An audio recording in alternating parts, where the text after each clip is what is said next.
Elena Rybakina admitted after the match that Alex Eala was much harder to beat than she had expected. And when you hear what actually unfolded on that red clay court in Rome on May 10th, 2026, you'll understand exactly why. The world number 2. A two-time Grand Slam champion. The most dominant server in women's tennis. Yet a 20-year-old from the Philippines forced her to dig deeper than almost anyone anticipated. Nobody gave Eala a real chance. The predictions were polite but blunt. Rybakina in straight sets. Done by the second hour. No drama. But tennis doesn't care about predictions. What happened at the Foro Italico that evening was far more complicated, far more emotional, and far more significant than any simple scoreline could ever capture. Stay with us until the end, because the real story isn't just who won.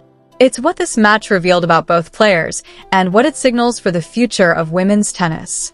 To truly understand why this match mattered, you have to understand who these two women are, and how vastly different their journeys have been to reach the same clay court under the Roman sun. Elena Rybakina is 26 years old. Born in Moscow, raised in Kazakhstan, and by 2026, she had become one of the most feared players on the WTA Tour. She is not loud. She is not theatrical. She doesn't pump her fist after every winner. Rybakina operates with a quiet, almost eerie efficiency that unnerves opponents before the match even begins. Her serve is a weapon unlike anything else in the game, not just powerful, but surgically precise. She won Wimbledon in 2022 and the Australian Open in 2026, defeating world number 1 Aryna Sabalenka in the final. Heading into Rome, she carried a staggering 28-6 record for the season, had already claimed titles in Australia and Stuttgart, and was leading the entire tour with 29 main draw victories. She wasn't coming back to Italy to reminisce. She was coming to add another chapter to a rapidly growing legacy.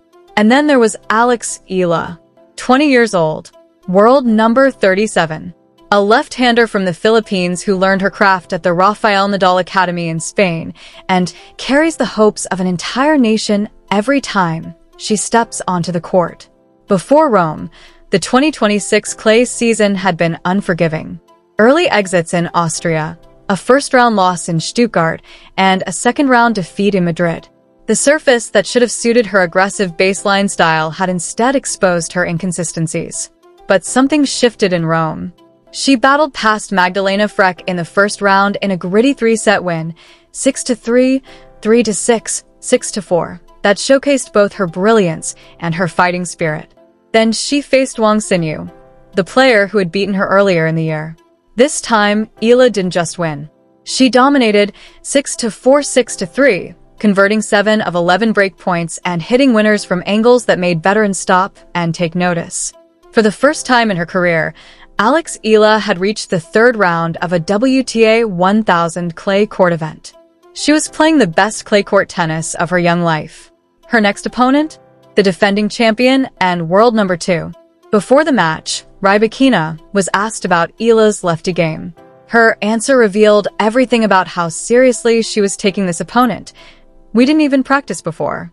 Knowing that she's a lefty, I will get someone who is a lefty to practice.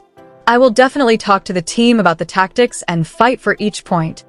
Read that again. The world number 2, with 29 wins already that season, was arranging special lefty practice sessions to prepare for a 20-year-old ranked number 37. That alone should have been the warning sign that this match was going to be different.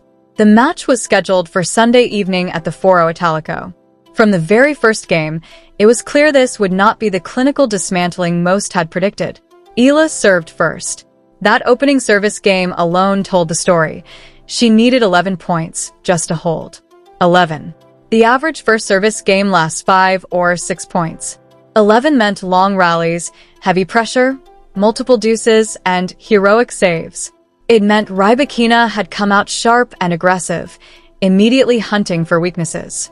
But it also meant that a 20-year-old in the biggest match of her career had held serve under maximum pressure. That first hold was the opening statement. The turning point of the first set came in the third game, a brutal 13-point marathon that felt like a microcosm of the entire match. Rybakina eventually broke after an epic sequence that pushed both players to their physical and tactical limits. She went up 2-1. It was the kind of moment where many young players facing a Grand Slam champion on a big stage begin to crack. But Alex Eala did not crack. She kept pressing. Both players held serve through the middle of the set, which itself tells a story. Rybakina's serve was almost impenetrable. She fired 4 aces in the first set alone. Her first serve percentage stayed high, her second serve had enough kick to prevent attacks, and her ground strokes sat relentlessly deep, pinning Eala behind the baseline. Yet Eala stayed within touching distance all the way to 5-4. She even saved a set point on her own serve. A lesser player would have folded long before that. She forced Rybakina to serve out the set, and that was not nothing. Rybakina won the first set 6-4 in 51 minutes. On paper, the margin looks comfortable. On the court, it felt anything but. The second set began with an immediate statement from Rybakina. Within roughly 5 minutes, she had broken Eala's serve. 1 set down, a break behind, facing a champion who almost never loses focus. This was the moment where most young players mentally check out. Alex Eala did the opposite. She broke straight back, then held her own serve. Suddenly, improbably, the second set score read 2-1 in favor of the 20-year-old from the Philippines. In her first ever match against the world number 2 at the Italian Open, Eala had taken the lead in the second set. The crowd, which had been politely observing, suddenly came alive. But here's where it gets truly fascinating.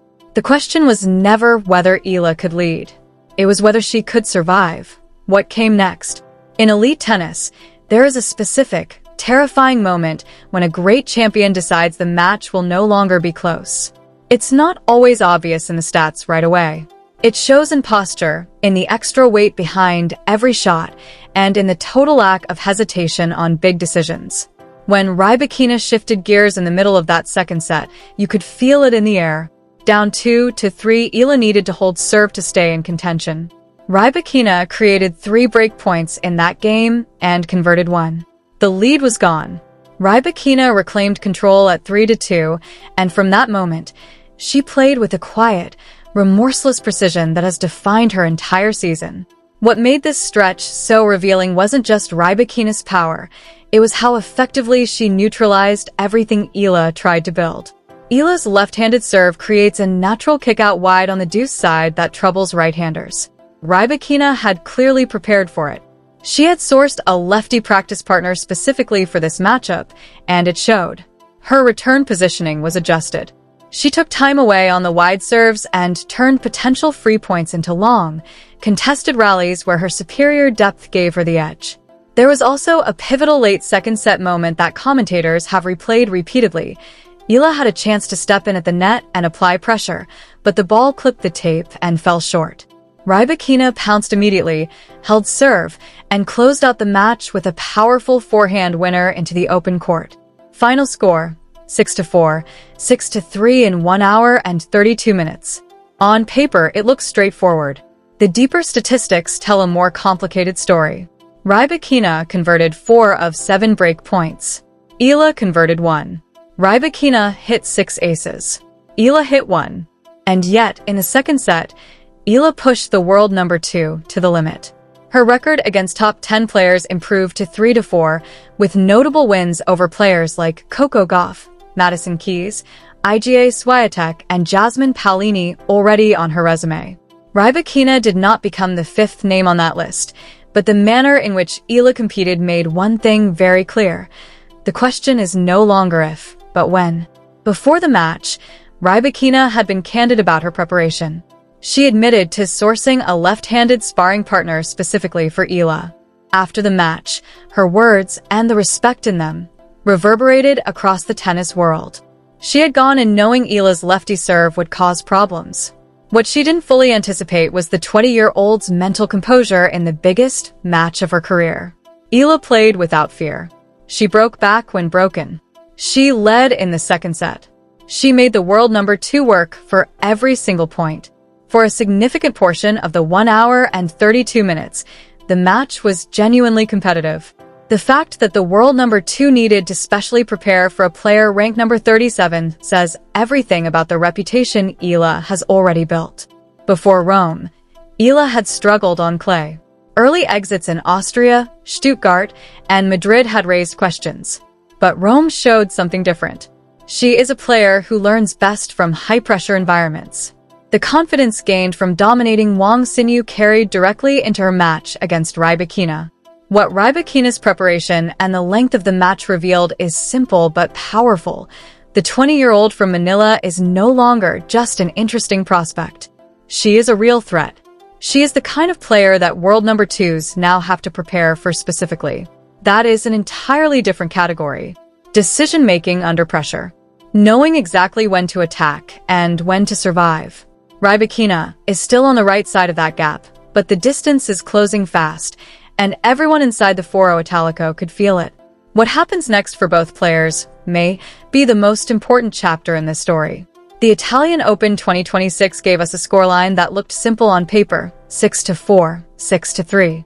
But inside those 92 minutes lived one of the most revealing matches of the entire season.